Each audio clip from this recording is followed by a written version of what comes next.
Hello and welcome to this annual update of Shin Nippon, the specialist Japanese small cap investment trust. I'm Praveen Kumar, the manager of the trust.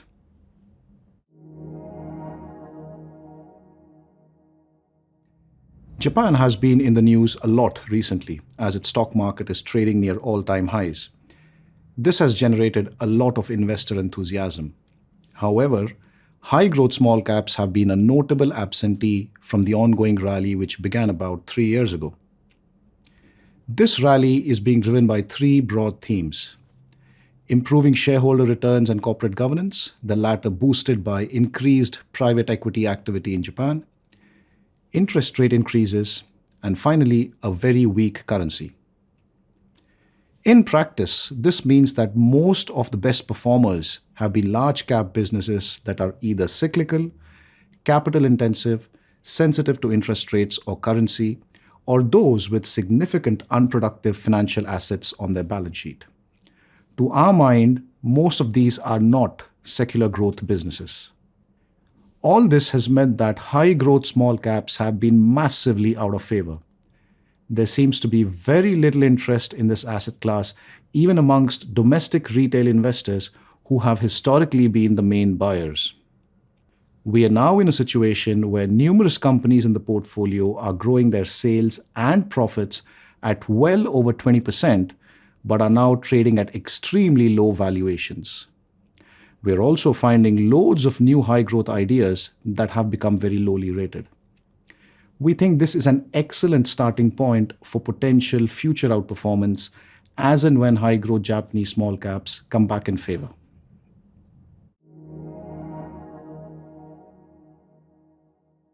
As noted in the annual manager's report, Shin Nippon underperformed its benchmark for the year ending January 31st, 2024.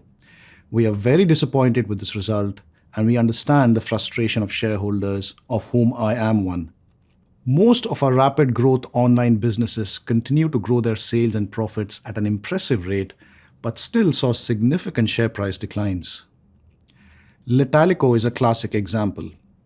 It provides online training and placement services for adults with disabilities, an area with huge growth potential. Sales grew by 26% and net profits by 118% in the first 9 months of the company's current fiscal year, and yet the share price fell nearly 30% over the year to January 31st, 2024. Online funeral services provider Kamakura Shinsho had a similar story: sales growth of 17%, operating profit growth of 19% in its most recent full year, and management are forecasting even faster sales and operating profit growth for the next year, 24% and 35% respectively. Yet, the shares have almost halved over the past year. Strong sales growth, expanding profit margins, even faster growth forecast for next year in many cases, and yet the shares being sold off aggressively. This pattern was repeated across numerous holdings in the portfolio over the past year. Given a high growth-oriented investment philosophy and style, our portfolio is naturally skewed more towards such fast-growing businesses. Significant and sustained share price weakness of such businesses in the portfolio was unfortunately not offset by portfolio holdings that did do well in relative share price terms, leading to overall underperformance.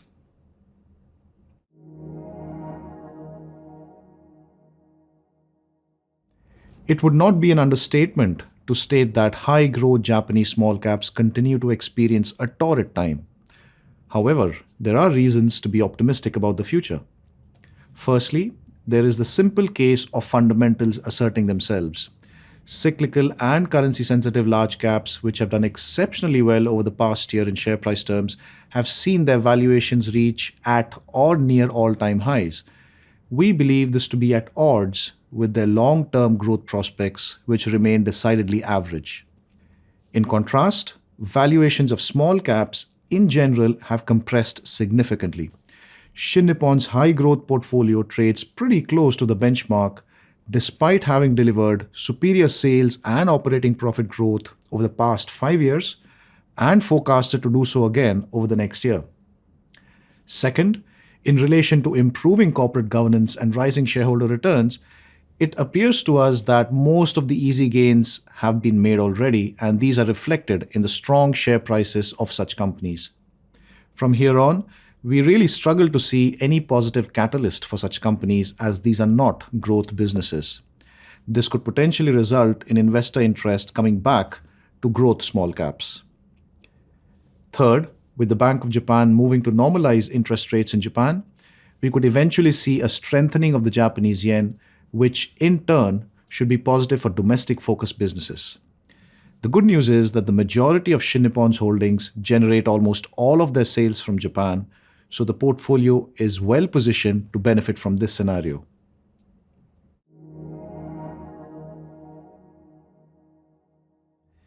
In conclusion, I would like to acknowledge the frustration and disappointment shareholders have had with Shin Nippon's poor performance. As I've discussed, this is largely down to external factors out of our control.